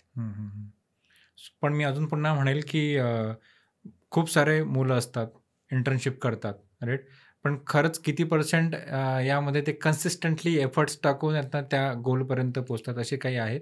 सो काय असतं ना, खूप सारे फील्ड्स आहेत आता, म्हणजे वाटा खूप साऱ्या आहेत. तुम्ही मास कम्युनिकेशनहून बाहेर पडल्यानंतर तुम्ही ॲडव्हर्टायझिंगमध्ये जाता, ठीक आहे, तुम्ही कॉन्टेंटमध्ये जाऊ शकता, तुम्ही व्हिडिओमध्ये जाता, तुम्ही म्हणजे फक्त व्हिडिओमध्ये पण कितीतरी वेगवेगळे प्रकार आहेत की ज्याच्यात तुम्ही एक्सपर्टीज घेऊ शकता. सो मला कशात इंटरेस्ट आहे आणि मला कशात डेव्हलप व्हायला आवडेल, मी होऊ शकते, ते बघून तो विद्यार्थी म्हणजे चूज करू शकतो आणि करतो. Definitely survival of the fittest, म्हणजे तुम्हाला जर चांगलं काम करायचं आहे तर तुमचे स्किल्स तसे चांगले असलेच पाहिजेत. PR is one part of it. So तुम्ही जर त्याच्यात एफर्ट्स घेतले तर डेफिनेटली तुम्ही चांगले PR प्रोफेशनल होऊच शकता. And there is a long scope to work on it. म्हणजे फक्त कुठल्या PR एजन्सीमध्ये काम करणे नाही, तर तुम्ही तुमची स्वतःची PR एजन्सी पण ओपन करू शकाल. पण डेफिनेटली तसा अनुभव आणि तशा पद्धतीचं व्हॅल्यू ॲडिशन तुम्ही तुमच्या क्लायंटला जर देऊ शकणार असाल तर का नाही. ओके. सो PR आता आपण जर बोललो तर आपण एक वैयक्तिक PR म्हणतोय, एका कंपनीचं PR बघतोय. अजून कुठल्याही भविष्यात काही अँगल समोर येतील की यांना पण PRची फार गरज असणार आहे? का नाही.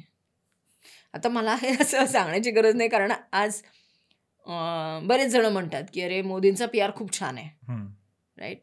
So what is that? तो व्यक्ती आहे, ठीक आहे. सो व्यक्ती जरी असला तरी त्याचा PR, त्याचा कामाचा PR म्हणजे काय? तो देश चालवतोय ना, तो व्यक्ती देश चालवतोय म्हणजे देशाचा PR. If you can see, त्याला हम्म, किती हम्म, कंगोरे हम्म. आहेत. बरोबर. मग देशाचा PR म्हणजे काय नक्की? सो देशात मधले होणारी कामं, देशामध्ये ही कामं करणारी लोक. हम्म. हे फार सोपं उदाहरण झालं पण एकदम छान. सो खूप कंगोरे आहेत या आस्पेक्टचे पण. हम्म, हम्म. पण अगेन तुमचं फायनल इंटेन्शन काय आहे त्याच्यावर डिफाईन करतं. म्हणजे मी स्वतः पण ॲज अ PR प्रोफेशनल जेव्हा या गोष्टीचा विचार करते की बऱ्याच स्टोरी असतात. गोदी मीडिया वगैरे हे टर्मिनॉलॉजीज यू चालेल. Might have heard. Yeah. So हा काय प्रकार आहे? खरंच असं आहे का? हम्म.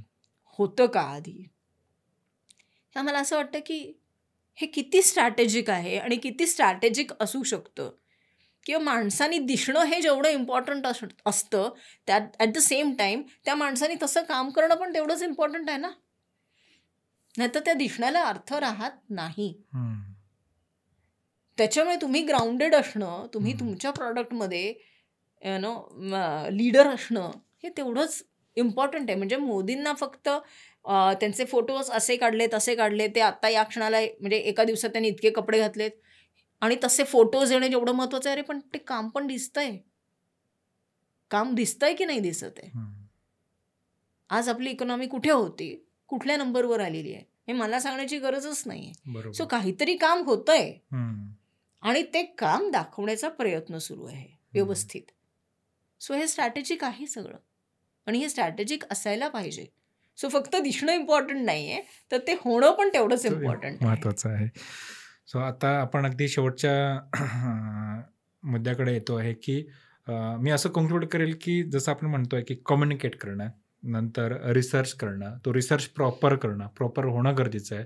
त्याचं व्हॅलिडेशनही तेवढंच महत्त्वाचं आहे ॲज अ एजन्सी म्हणून, की आपण खरंच जो रिसर्च करतोय तो किती योग्य करतोय. बरोबर, कारण आपण तो करतोय म्हणून तो चांगलाच असायला पाहिजे असं नाही आहे. असंही नाही आहे. ठीक आहे, म्हणजे PR एजन्सी स्वतःही अंतर्मुख होणं फार गरजेचं फार आहे. गरजेचं आहे. वेळोवेळी आणि ते हां, पण. हां. एक वेळोवेळी हे फार महत्त्वाचं आहे. दुसरा पार्ट म्हणजे की जे आपण विचार करतो आहे त्यामध्ये व्हाय, व्हेअर, हाऊ, व्हॉट ह्या गोष्टी स्वतः जाणून घेणं आणि दुसऱ्याला कशाप्रकारे ते महत्त्वाचे असतात ते पटवून देणंही तेवढंच महत्त्वाचं आहे. मग तो क्लायंट असेल किंवा एखादा व्यक्ती असेल. का? कारण PRबद्दल एक कल्पना आहे की दिसणं म्हणजे PR हे तसं मुळीच नाही आहे. कुठे दिसणं, कशाप्रकारे दिसणं हे गोष्टी तेवढ्याच महत्त्वाच्या आहे. तर आणि वन मोर थिंग एक होतं की एक्झिक्युशन. ह्या सर्व गोष्टीचं एक्झिक्युशन हे अगदी इमिजिएट होत नाही. PRला ROI नसतो. बरोबर. असं म्हणतो की आज मी झालो आणि त्यातनं मला भरपूर पैसे मिळाले. हे एक मिसकन्सेप्शन जे होतं ते आज Complete अगदी myth आहे. दूर झालेलं आहे. आणि एक्झिक्यूट करून ते कन्सिस्टंटली PR एजन्सी असणं हे तेवढंच महत्त्वाचं आहे. सो एखाद्या स्टार्टअपला, एखाद्या व्यक्तीला over a period of time या सोशल मीडियाच्या जगामध्ये PR एजन्सी अगदी सुरुवातीला असणं हे मला असं वाटतं की फार महत्त्वाचं आहे. आपण अजून एका विषयावरती बोललो म्हणजे स्टार्टअपला PR एजन्सी का करणं गरजेचं आहे? का? कारण चुका होऊ नये. तर तू चूक न होऊ देण्याकरता काय गोष्टी आपण आत्मसात करायला पाहिजे हे एका PR एजन्सीचं काम असू शकतं. आणि नंतर मग असं नको कुठे वाटायला की आपण फार समोर निघून गेलो आणि नंतर आपल्याकडे जर PR एजन्सी असती तर कदाचित हे पाऊल आपण उचललंच नसतं. सो मी असं म्हणू शकतो की PR एजन्सी हे एका राजाला एक चाणक्य म्हणून काम करतं. खूप मोठा शब्द झाला, पण yes, I can say that. हम्म. येस. कारण मी आत्तापर्यंत जे काही काम करते आहे, ज्या काही कंपन्यांना बघते आहे, हम्म. त्या कंपन्या कदाचित PRला इतकं सिरियसली घेत असतील नसतील, हम्म. पण जर त्याचा योग्य प्रकारे आपण वापर केला हम्म. तर ते चाणक्य नीती त्यांची नक्कीच ठरू शकते. हम्म. त्यांच्या बिझनेससाठी, त्यांच्या ओव्हरऑल बिझनेसच्या पोझिशनिंगसाठी. सो मी सर्व प्रेक्षकांना असं म्हणेल की का PR करावा? आजच्या या पॉडकास्टमध्ये सर्वांना त्याची उत्तर मिळायचे असतील तर या पॉडकास्टच्या माध्यमातून मोनाली पानगुडे चौरसिया यांनी फार सुंदर असं मार्गदर्शन केलं आहे. तर पुढची जी माहिती आहे यामध्ये करिअर करायचं, कशाप्रकारे करायचं किंवा खरंच करिअर आहे का, संधी आहे का, या सर्व गोष्टी आपण येणाऱ्या पुढच्या काळात आपण बघणार आहोत.